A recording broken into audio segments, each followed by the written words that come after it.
విజయవాడ నుంచి మంగళగిరి మీదుగా గుంటూరు వెళ్తున్నప్పుడు ఒక అద్దాల మేడ, సుందరమైన భవనం, జనసేన పార్టీ కార్యాలయం పక్కనే ఉంటుంది. జాతీయ రహదారి 16 మీద వెళ్తున్నప్పుడు ఎడం పక్క ఏంటా ఈ భవనం అంటే అది చూస్తే అది మయూరి టెక్ పార్క్. ఈ మయూరి టెక్ పార్క్ని చంద్రబాబు నాయుడు ఆయన హయాంలో 14-19 మధ్యలోనే దీన్ని ఆలోచించి 2018లో నిర్మాణం ప్రారంభించారు. ఇది 8 అంతస్తుల అద్దాల మేడ. ప్రస్తుతం 4 అంతస్తులు పూర్తి చేసి దీని వినియోగం తేవాలనే సంకల్పం. ఇది 5 లక్షల చదరపు అడుగులు ఈ భవన విస్తీర్ణం ఉంటుంది. 4 అంతస్తులు వినియోగంలోకి వచ్చిన తర్వాత తదుపరి మరో 4 అంతస్తులు దాన్ని ఇంటీరియర్స్ పూర్తి చేద్దామని ఆలోచన ఉన్నారు. ఇక్కడ ఏంటంటే ఈ మయూరి టెక్ పార్కులో సాఫ్ట్వేర్ కంపెనీలకు వాళ్ళ సాఫ్ట్వేర్ కంపెనీని మనం ఆహ్వానిస్తాం. వాళ్ళకి భూమి ఇచ్చి వాళ్ళు బిల్డింగ్ కట్టుకుని పని ప్రారంభం అయ్యేసరికి 2 ఏళ్ళు పడుతుంది. ఈ 2 ఏళ్ల కాల వ్యవధిలో సమయం వృధా కాకుండా ఎవరు వచ్చినా మయూరి టెక్ పార్క్లోకి వెళ్ళిపోవచ్చు. అన్నీ రెడీ, ప్లగ్ అండ్ ప్లే. వెళ్ళటం, కంప్యూటర్లు పెట్టుకోవడం. ఇవాళ మనకు ఇక్కడ రావాలనుకుంటే ఎవరైనా కూడా వచ్చి మరుసటి రోజే ప్రారంభించే పరిస్థితిలో ఉంది మయూరి టెక్ పార్క్. దీంట్లో అద్దుకుంటూ వాళ్ళ శాశ్వత భవన నిర్మాణం పూర్తి చేసుకుని ఆ కంపెనీ వాళ్ళు వెళ్ళచ్చు. ఏదైనా ఈ ఐటీ కంపెనీలకు పోను మిగులు ఏమైనా ఉంటే దాన్ని ఐటీకి సంబంధం లేని కమర్షియల్ స్పేస్గా కూడా వాడుకోవాలనే ఆలోచనలో ఆంధ్రప్రదేశ్ రాష్ట్ర ప్రభుత్వం ఉంది. ఈ రోజున మంగళగిరి గురించి చాలామందికి తెలియదు. మంగళగిరి ఇవాళ మంగళగిరి కాదు, అది సైబర్గిరి అయిపోయింది. ఏంటి ఈయన సైబర్గిరి అంటున్నా అంటే చాలామందికి తెలియదు. మంగళగిరి ఆటో నగర్, మీరు ఎల్లుండరు, ఒకసారి వెళ్ళండి మంగళగిరి ఆటో నగర్ వెళ్ళండి. అక్కడ బైకో కారో వేసుకుని వెళ్ళండి, లేకపోతే నడుస్తూ వెళ్ళండి. అసలు అక్కడ కళ్ళు తిరిగిపోతాయి. సాఫ్ట్వేర్ సంస్థలు హైదరాబాద్లో సైబరాబాద్, మాదాపూర్ హైటెక్ సిటీ లాగా అద్దాల మేడలు, సుందరమైన భవనాలు, అక్కడ కార్యకలాపాలు ఉధృతంగా జరుగుతూ ఉన్నాయి. కనుక మంగళగిరి ఆటో నగరల్లా ఐటీ నగర్ అయిపోయింది. మంగళగిరి అలా మరి సైబర్గిరి అయిపోయింది. అక్కడ ఏం జరుగుతూ ఉంది? ఐటీ సేవలు, ఐటీ ఆధారిత సేవలు, ఐటీ ఎనేబుల్డ్ సర్వీసెస్. వీటితో పాటు కార్పొరేట్ కంపెనీలు, పిఐ అనే డేటా సెంటర్ కూడా అక్కడ నడుస్తూ ఉంది. ఇక్కడ ఉన్న సేవలు ఎటువంటివి అంటే డేటా ప్రాసెసింగ్, డేటా ఎంట్రీ, బీపీఓలు, customer support, technical support, consultancy, ఇవన్నీ కూడా అక్కడ నిర్వహణలో ఉన్నాయి. ఇక్కడ అసలు ఎవరు ఊహించరు. ఎందుకంటే లోపల మనం జాతీయ రహదారి మీద వెళ్తే మంగళగిరి నుంచి ఇవి కనపడవు.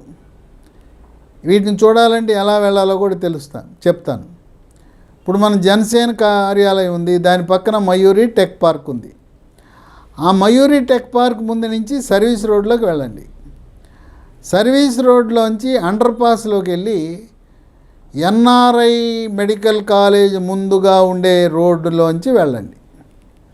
ఎన్ఆర్ఐ మెడికల్ కాలేజ్ ముందు రోడ్లోంచి వెళ్తే అక్కడ ఒక మళ్ళీ 11 అంతస్తుల సుందరమైన అద్దాల మేడ కనపడుతుంది. అదేంటంటే అది రోడ్డుకి ఎడం పక్క ఉంటుంది. మనము ఈ ఎన్ఆర్ఐ మెడికల్ కాలేజ్ ముందు నుంచి విజయవాడ వైపు వెళ్తూ ఉన్నప్పుడు ఎడం పక్క ఈ ఏపీఐఐసి భవనం, దీని 111 కోట్లతో అప్పుడే నిర్మాణం చేసి అద్దాల మేడ సుందరమైన భవనం. దీన్ని 2019లోనే చంద్రబాబు నాయుడు చేతుల మీదుగా ప్రారంభం చేశారు. ఇప్పుడు దాంట్లో అనేకమైన కార్యాలయాలు, జనం సందడే. అక్కడ ఎప్పుడు చూసినా సందర్శకులు. అన్ని 11 అంతస్తులు కూడా ఆఫీసులతో నిండిపోయినాయి. అక్కడ ఏపీఐఐసి కార్యాలయాలతో పాటు ఇతరులకు కూడా ఈ భవనంలో వసతి కల్పించారు, అద్దెకిచ్చారు. ఇక ఇదే రోడ్లో ఎడం పక్కన ఆటో నగర్కి వెళ్తాం ప్రారంభిస్తే ఎన్ని కనపడతాయి అంటే అసలు మీరు నమ్మలేని నిజం. అమ్మో, ఇన్ని కంపెనీలు ఉన్నాయా? ఇది చెప్పాను కదా, మంగళగిరి కాదు సైబర్గిరి అని. ఆ కంపెనీల జాబితా కొన్ని చెప్తాను మీకు. 1 వి సాఫ్ట్, 2 అబ్సల్యూట్, 3 ఎఫ్ట్రానిక్స్. ఎఫ్ట్రానిక్స్ ఇంతకుముందు నుంచి చాలా కాలం నుంచి విజయవాడలో కంపెనీ ఉంది. వీళ్ళు ఎల్ఈడి బోర్డులు చేయడంలో వాళ్ళని మించిన వాళ్ళు భారతదేశం కాదు, ప్రపంచ దేశాల్లో ఎవరు లేరు. ఆ ఎలక్ట్రానిక్స్ను కూడా ఇక్కడ పెట్టారు. పెద్ద బిల్డింగ్. 4 నిధి భవన్, 5 లినిడే company, 6 IHC corporate, 7 PVS landmark.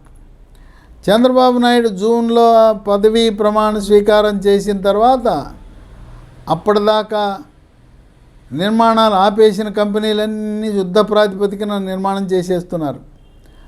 ఈ భవనాలన్నీ ఒకప్పుడు ఖాళీగా ఉండేవి. జగన్మోహన్ రెడ్డి ఉన్నప్పుడు ఖాళీగా ఉండేవి, బోసిపోయినాయి, లైట్లు కూడా వెలిగేవి కాదు. కొంతమంది ఈ కంపెనీలు పెట్టి పారిపోయారు.